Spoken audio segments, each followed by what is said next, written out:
a eu Joshua. Mais sur Joshua, j'ai souffert beaucoup. Beaucoup. So, pendant mes grossesses, c'était les moments les plus difficiles que je devais passer. Je devais rester à l'hôpital quasiment. Chaque mois, je devais au moins aller faire 2 semaines à l'hôpital. Puis à ce moment-là, je devrais aussi faire des changements de sang.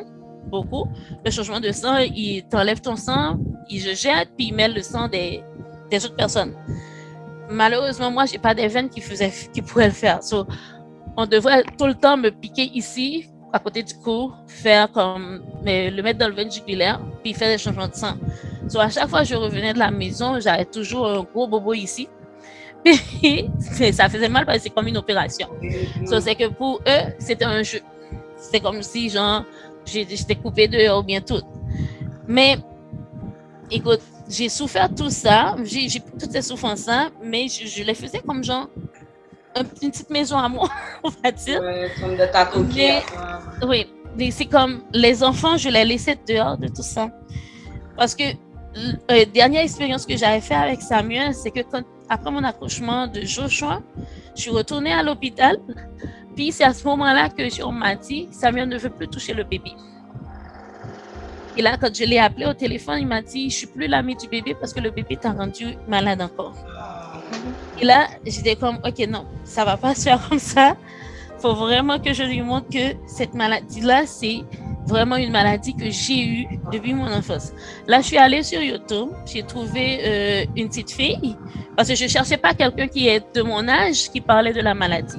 Je cherchais vraiment un enfant avec la maladie qui parlait de la maladie. Puis là, j'ai trouvé une petite fille, puis j'ai attendu qu'il ait 6 ans, je crois 6 l'année dernière. Je lui ai montré la vidéo de la petite fille où sa maman parlait que avec la maladie, comment la fille souffrait, comment la fille pour l'école, elle ratait toujours des jours, faisait tout. Et là, je lui ai fait écouter la vidéo, même s'il ne voulait pas, mais j'étais comme, écoute, tu dois écouter ça, c'est l'histoire de maman. Puis là, il l'a écouté, puis il m'a dit, mais c'est pas toi. J'ai dit, mais c'est la même. J'ai dit, oui, c'est pas moi, mais j'ai vécu ça. J'ai dit, c'est pour ça que cette maladie-là est restée en moi. C'est cette maladie-là que l'enfant parle, c'est ça qui est resté en moi. So, j'ai pas peur de lui dire c'est une maladie. J'ai pas peur de lui dire c'est une maladie qui peut tuer. J'ai pas peur de lui dire que maman sait pas. Mais je lui dis tout le monde dans la vie va mourir. Mais quand tu as une maladie ou quand tu as quelque chose d'autre, quand tu as quelque chose qui te suit, tu sais pas c'est quand ça peut arriver. Ça se peut que ça peut arriver plus vite que quelqu'un d'autre. Comme je lui dis, genre, ça se peut que maman meure plus vite que papa. Ça se peut que maman meure plus vite que toi. Mais si c'est comme la seule chose, moi j'ai vécu sans ma mère, Dieu m'a donné la force, Dieu m'a aidé, c'est que ce même Dieu-là va rester pour toi. So, j'essaie vraiment de ancrer la prière en eux. J'essaie de leur passer ma foi aussi, parce que j'ai une grande foi toute. J'essaie de leur montrer que c'est Dieu qui est capable de tout. En fait, je leur parle de Dieu beaucoup plus. Puis ça fait qu'ils sont devenus comme des enfants qui prient tout le temps aussi. Comme Samuel m'a dit il y a à peu près 3 jours, il m'a dit, je ne sais pas pourquoi, j'ai prié pour toi, je demande toutes choses à Dieu, il me le donne, mais là, à chaque fois, je lui demande de te toucher, de te guérir, il ne l'a pas fait. So, là, je lui dis, écoute, Dieu, on est les servantes de Dieu, c'est pas Dieu notre serviteur. C'est que Dieu, il a sa volonté. So, il nous a créés comme il veut. So, c'est que c'est sa volonté qui doit se faire dans notre vie. C'est pas comme si c'est ma volonté. J'ai dit, tu peux prier. Moi, j'ai prié toute ma vie. J'ai passé toute ma vie à lui demander de me guérir. J'ai passé juste 7 ans à lui demander toi. Mais il m'a donné toi avant même de me guérir. Il m'a donné Joshua avant de me guérir. So, c'est que Dieu a un but. Dieu sait pourquoi il fait ça. So, il faut, en tant que chrétien, qu'on comprenne que c'est la volonté de Dieu qui prime. Là, j'essaie de l'expliquer par ses volontés, comme le fait que lui et Joshua, tout le temps, il y a toujours comme, c'est ma télé, c'est moi, c'est ça. Puis j'essaie de l'expliquer avec Dieu, c'est ça. On ne peut pas se battre avec Dieu. Si je viens et je prends la télécommande entre les mains de toi et Joshua et je dis c'est à moi la télé, personne ne va dire autre chose parce que je suis la maman. Vous allez me laisser avec la télé et j'ai dit ça c'est Dieu. J'ai dit comme genre, moi je suis pas Dieu sur terre, mais c'est comme Dieu, c'est comme ça, c'est comme les parents. Il vient et il dit, ça, moi je fais ça, tout. C'est que là, avec Samuel, c'est beaucoup mieux. So, Samuel, s'il me voit souffrir, il va juste me dire, maman, je vais prier pour toi, Dieu va faire ce qu'il veut. C'est comme tout. Mais Joshua, lui, certes que la première chose qu'il va faire, j'ai passé un moment, je crois l'année dernière, c'était très dur avec lui. Il avait 2 ans, puis c'est un enfant, mais n'oubliez pas aussi que mes enfants ont reçu beaucoup de narcotiques. Ouais, c'est vrai. So, ils n'avaient pas le choix, parce que je souffrais beaucoup. So, avec ça, ce médicament-là, pendant que les enfants grandissent, le plus souvent, ce que je vois, il reste toujours une sorte de trace. Ils sont très, très, très, ils bougent beaucoup. Ils font des choses comme, ils n'ont jamais eu comme une fatigue chez mes enfants. Ça, là, c'est comme, ils n'ont jamais dit, je suis fatiguée. Ouais, ils ont beaucoup d'énergie, ils ont tout, mais Joshua, le problème, comme Samuel, avant, j'avais d'autres problèmes avec lui, il se frappait la tête, il faisait d'autres choses, mais Joshua, lui, il est vraiment, on va dire, agressif. So, si je suis à la maison, j'ai dit, j'ai mal dans les pieds, ce qu'il va faire, il va chercher tous ses jouets, il va essayer de me frapper dans ce pied-là. Ça, c'est que je vais souffrir. Ouais, moi, je vais souffrir plus. Mais à un moment donné, j'ai dit, OK, là, il faut que je lui pose une question. Il faut que je lui demande pourquoi il fait ça. Puis là, quand je lui ai demandé, j'ai dit, pourquoi tu frappes maman à chaque fois que maman a des douleurs? Il a dit, mais je ne frappe pas maman. J'ai dit, mais tu frappes qui? Il dit, je frappe la douleur. Il dit, je frappe la maladie de maman. Là, j'ai dit, écoute, c'est maman qui le sent. La maladie, tu ne peux rien faire. Et dit, si moi, je pouvais frapper la maladie, tu ne saurais même pas si j'ai cette maladie-là. Parce que je l'aurais déjà battue. J'ai dit, là, maintenant, tu vas arrêter de me frapper pour en penser que tu frappes la douleur, parce que c'est moi qui souffre.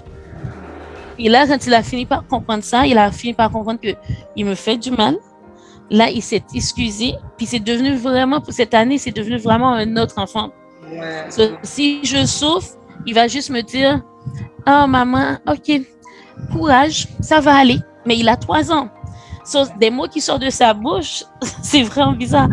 Mais cette année-là, c'est une année que, là, on parle, là, c'est une année que je souffre beaucoup plus. J'ai beaucoup plus de complications. Je suis enflée depuis octobre. Jusqu'à présent, ça continue tout. Mais hier, il est venu, à chaque fois, disons depuis avant-hier, il me donnait beaucoup de câlins, beaucoup de tout. Puis hier, il est venu dans ma tête, il m'a dit, je veux pas maman mourir, hein. Puis là, j'étais comme, mais qui t'a parlé de ça? Pourquoi tu as dit ça? Il a dit, mais parce que je veux pas te perdre. Mais là, je lui ai parlé, j'ai dit, écoute, tout ça, c'est la volonté de Dieu. Moi, je veux pas vous laisser non plus. Mais si c'est la volonté de Dieu, oublie même si maman est malade. C'est qu'un jour, on doit partir. J'ai dit juste, mets pas ça dans ta tête qu'un jour, on va partir, quelqu'un va partir, mais oublie si maman est malade, ça va se faire pareil. Je dis, même si je suis malade ou pas, juste mettre dans ta tête que il y a quelqu'un qui pourra partir un jour. C'est juste la volonté de Dieu. Ça, c'est que pour les enfants, je dois vous dire que jusqu'à présent, c'est chaque jour, ils apprennent à vivre avec la maladie, tant que je veux pas que ça prenne du place dans leur vie. Je sais pas si vous comprenez ce que je veux dire.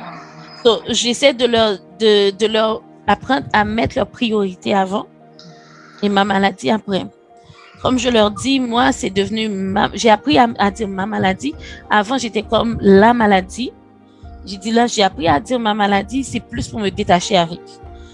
Mais je vais dire, c'est comme une maladie que même toi qui l'as, tu apprends à vivre avec. Parce que là, dans le niveau où je suis, là, je pensais pas que ça pourrait arriver. Je pensais pas que j'allais arriver là. Mais c'est comme, je suis arrivée là, mais si on est là, non. Je me suis dit, écoute, il faut vivre avec. J'apprends à vivre avec. Eux aussi, je les apprends à vivre avec. La seule chose que j'ai dit merci à Dieu, c'est parce que j'ai fini par arriver à leur faire croire que Dieu est là et que Dieu, c'est lui qui dirige tout. Il faut juste faire confiance à Dieu, tout ira bien. C'est que eux, ils ont appris à dire ça, puis je leur dis aussi, moi, je dis jamais, je suis pas capable. Je vois pas pourquoi vous allez dire que je vous êtes pas capable. On essaie toutes choses, c'est quand on ne réussit pas, on dit, bon, ok, je suis pas capable, je laisse tomber.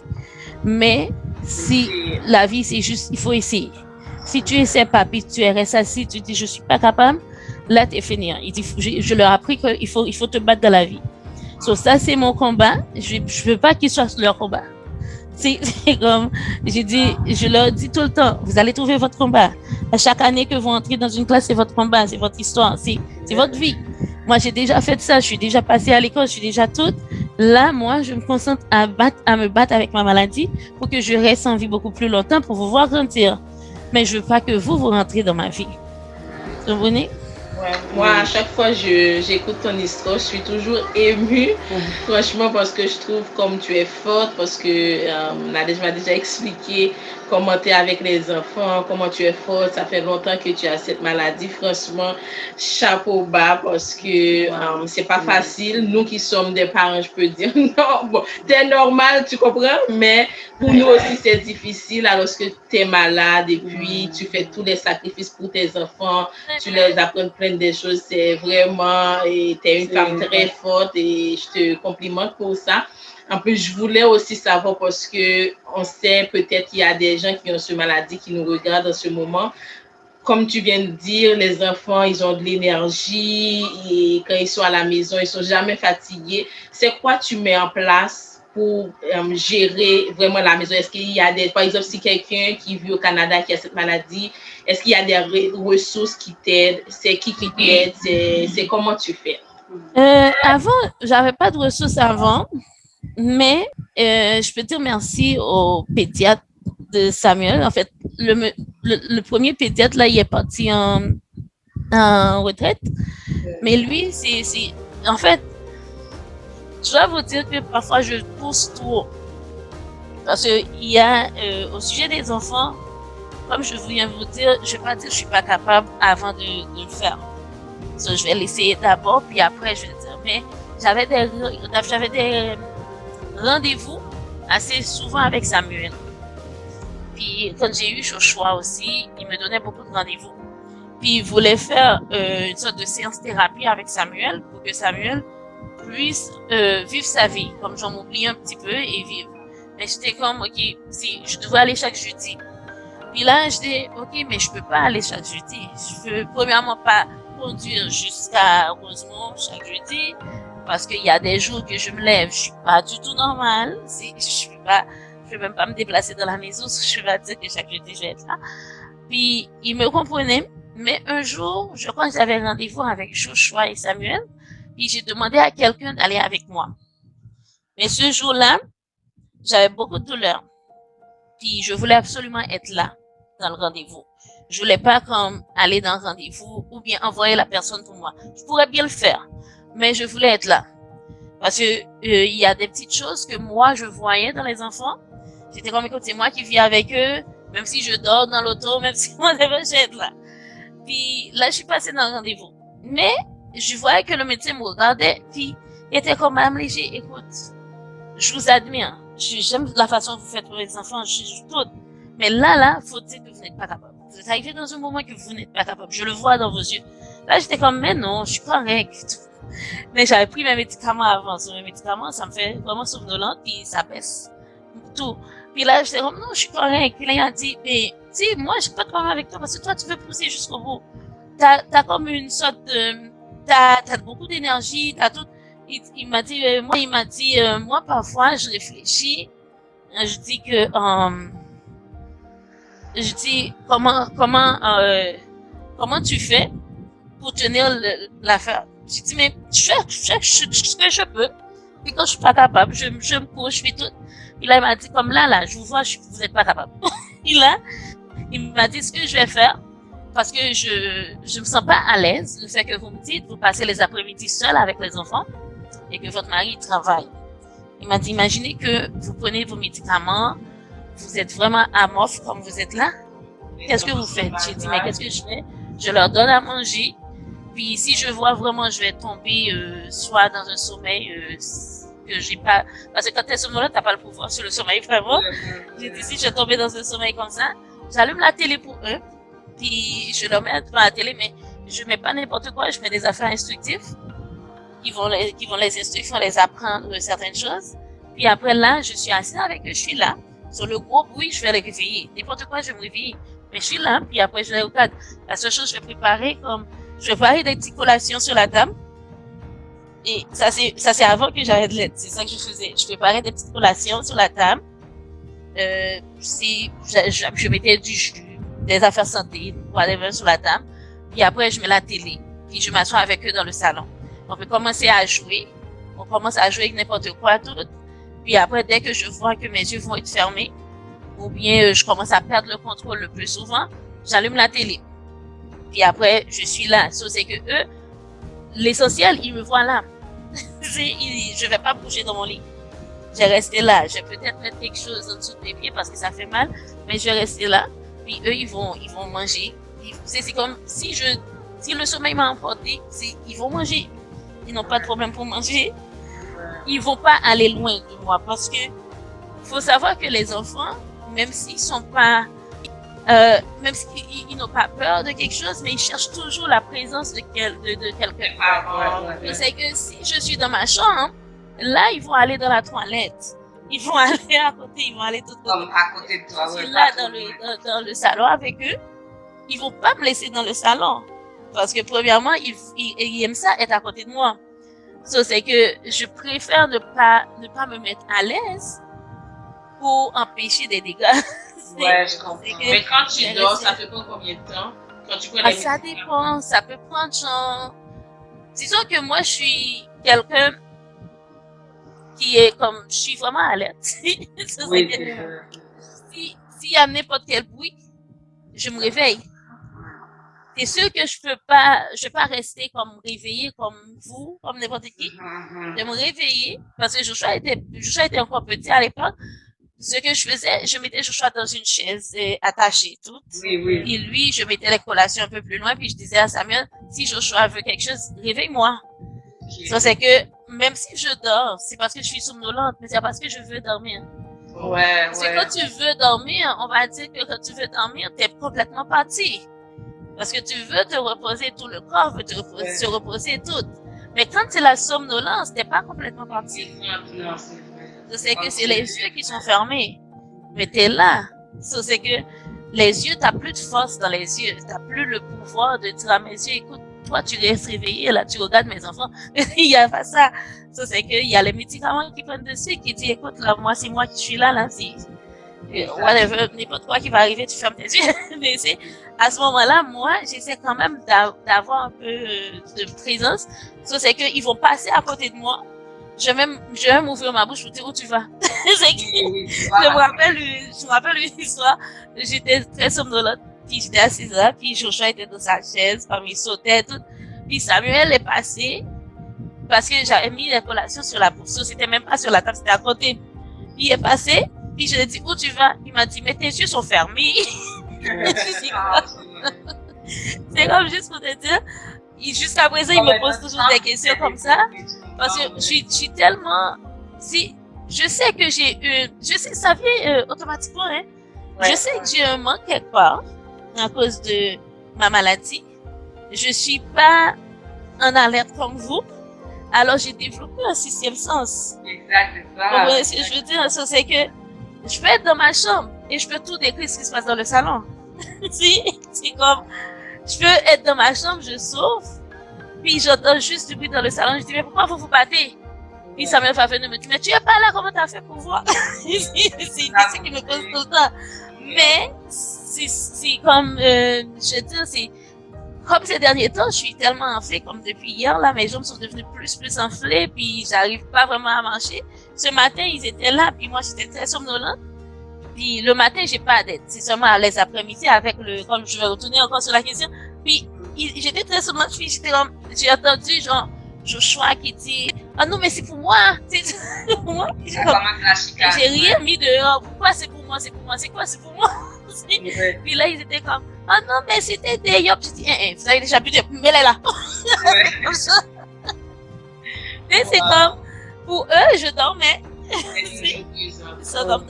Mais c'est que, en fait, grâce à Dieu, j'ai ça. Mais pour le médecin m'avait donné, pour les gens qui vivent à Montréal, ce que je veux dire, il faut parler avec les pédiatres. Parce que les pédiatres connaissent les ressources. Lui, quand il m'avait vu comme ça, il a pris l'initiative d'écrire mon CLSC et de demander à mon CLC, de dire à mon CLC que, mais par contre, c'était bon et c'était pas bon parce que j'ai passé un moment que les gens du CLC, ils voulaient vouloir faire du bien, ils m'étaient mis dans une impasse parce que à l'époque, je bougeais encore un peu. J'allais chercher les enfants à la garderie. Mais quand ils ont su quel médicament que je prends, c'est les gens qui sont venus pour faire les dossiers, pour m'aider avec les enfants. Quand ils ont su quel médicament que je prends, ils étaient comme, oh, mais non, madame, vous n'avez pas le droit de conduire avec les enfants avec ce médicament-là. Là, j'ai dit, mais écoute, je suis très alerte, je suis pas comme quelqu'un qui est accro à mes médicaments. Si je sais que je vais chercher les enfants à 6 heures, soit depuis 1 heure, j'arrête de prendre des médicaments. Ils m'ont dit, OK, qu'est-ce que tu fais? J'ai dit, mais parfois, là, je préfère souffrir pour empêcher mes enfants de mourir. C'est que je vais pas comme prendre mes médicaments parce que j'ai mal au dos, j'ai mal au dos depuis que je suis petite. J'ai mal au bras depuis que je suis petite. So, j'ai développé une façon de vivre avec ces mal-là. Mais je vais pas laisser un médicament me conduire pendant que c'est pas une maladie que j'ai eue hier. C'est une maladie que j'ai eue depuis ma naissance. So, je vais pas prendre la voiture pour aller chercher mes enfants pendant que je sais que je suis somnolente, pendant que je sais que je suis sur morphine, ou bien je suis sur Télotide, ou bien je suis sur tout. Je vais pas faire ça. Mais en fait, c'était eux. Vous savez, le système ici, là. Mais après, j'ai dit, OK, you know what, pour qu'ils me laissent en paix, je peux chercher les enfants. Puis là, Jérôme s'est arrangé pour aller les chercher tout. Mais ce système-là, ce qu'il a fait, là, pour le moment, ils m'ont donné, parce qu'ils m'ont aussi ouvert quand ils ont su ma maladie, les affaires. So, ils ont commencé à me donner d'autres trucs aussi pour moi, pour les enfants. So, c'est qu'une porte peut ouvrir plusieurs autres. C'est ce que je veux dire. So, quelqu'un qui a des enfants et qui a la même maladie qu'à Montréal, c'est mieux de parler au médecin, au pédiatre. Ouais, le pédiatre. Faut pas faire cacher, parce que moi, ce que je dis aux gens, à un moment donné, je cachais ma maladie, je disais plus rien. Mais après, je me suis dit, c'est pas une maladie qui est contagieuse. C'est pas une maladie que j'ai été chercher. C'est une maladie que je suis née avec, qui fait partie de ma vie. Et c'est seulement Dieu qui peut dire un mot pour que ça arrête de faire partie de ma vie. J'attends ce mot-là encore. Ça, c'est que je vais pas le cacher. Je dis au médecin, puis là, le pédiatre des enfants, il a même deviné, on va dire. Parce que après, il m'a dit, mais toi, t'as pas tel problème, puis là, je lui ai dit, oui, j'ai l'anémie falciforme. Mais c'est comme, il faut dire au pédiatre que vous avez l'anémie falciforme. Voilà comment votre enfant est fait, parce que quelqu'un qui a l'anémie falciforme, absolument, il y a une grossesse très difficile. C'est pas une grossesse qui a été facile, c'est que, faut dire, voilà comment l'enfant est né. Voilà qu'est-ce qui se passe, voilà ça. Faites pas de cachotterie pour le bien de votre enfant. Puis là, après, ils vont commencer à vous dire si vous voulez de l'aide. C'est mieux de prendre les aides, mais au moins avoir la possibilité de gérer. Ne pas laisser les choses du gouvernement monter dessus. Donc, au moment, ça vous dit, oh, ben, je vais regarder comment vous faites avec vos enfants, je vais regarder comment Parce qu'il me donnait un problème même pour Samuel, parce que Samuel disait c'était mon enfant, en parlant de Joshua. Puis eux, ils étaient comme, mais non, c'est parce qu'il y a encore cette idée que c'est à lui de s'occuper de toi, c'est pour ça qu'il appelle Joshua son enfant. J'ai dit, moi, ça me dérange pas qu'il appelle son enfant. Parce que, tu sais, c'est comme, son frère. Et c'est ça, j'ai dit, c'est son frère. Moi, ça me dérange pas, c'est tout. Mais eux, ils étaient comme, c'est parce que tout. Mais là, à la fin, j'ai fini par les expliquer. Puis ils m'ont laissé en paix. Okay? Ouais. Parce que eux, ils cherchent cette paix. Il faut toujours trouver les bons arguments aussi, sans les vexer, sans qu'ils vous vexent, puis tout ira bien. Ouais. So, c'est que là, maintenant, je leur ai dit qu'ils m'ont donné 2 possibilités. Soit avoir un chèque, chèque emploi-service, ou bien que eux, ils m'envoient quelqu'un à la maison chaque jour, passer 2 heures avec les enfants l'après-midi. J'ai choisi d'avoir le chèque emploi-service. Pourquoi? Parce que je me suis dit, avec le chèque emploi-service, je peux trouver quelqu'un dans mon église, quelqu'un dans ma communauté, pour travailler avec les enfants, puis eux, ils payent ces personnes-là. Mais si eux, ils m'envoient quelqu'un que je connais pas, aujourd'hui, j'aurai Jacob, demain, j'aurai Joseph, après, j'aurai Jean. Mes enfants vont pas habituer avec cette personne-là. Puis moi non plus, je vais pas habituer avec cette personne-là. C'est où je vais avoir ce repos-là, je serai jamais reposée. Parce que moi, je suis une maman soucieuse. So, je vais être toujours là quand la personne est là. Ouais. Je vais vouloir être comme présent quand cette personne va travailler. C'est comme elle a dit, elle est alerte et c'est vrai en tout ça. Je m'assois, même si je ne vais pas dire à cette personne-là, je te surveille, mais je vais être là. Parce que je te connais pas. Oui. Oui. On je veux dire? Puis, mes enfants sont des enfants qui bougent beaucoup. Est-ce que cette personne-là va supporter des enfants qui bougent beaucoup? Est-ce que je connais c'est comment tu vis avec des enfants comme ça? Là, j'ai dit, écoute, je préfère moi-même trouver quelqu'un. Et puis, cette personne-là vient de tout cœur. Cette personne-là connaît déjà mon enfant. Il connaît déjà avec qui il est en affaire. Et elle vient chaque jour de tout cœur passer 2 heures. Ouais. Là, j'ai pris ça. Puis, j'ai eu cette personne-là. Là, à chaque fois, elle vient pour 2 heures de temps. Puis, les enfants sont vraiment, vraiment à l'aise avec. Surtout, c'est une jeune de l'église. Depuis avant, Samuel l'appelait déjà Maman Yuri. So, c'est que jusqu'à présent, elle est restée comme ça. So, c'est que chaque fois, elle vient, elle passe 2 heures avec eux. C'est super bien. Surtout, elle est éducatrice. So, c'est que elle fait des exercices avec eux. Ça passe super, super bien. Super bien. Ferline, dernière question nous avons pour vous. Nous t'avons connaître ou même parce que moi, bon, on va parler là pour le public là, et puis tout pour Daphne et tout, et puis pour toute maman.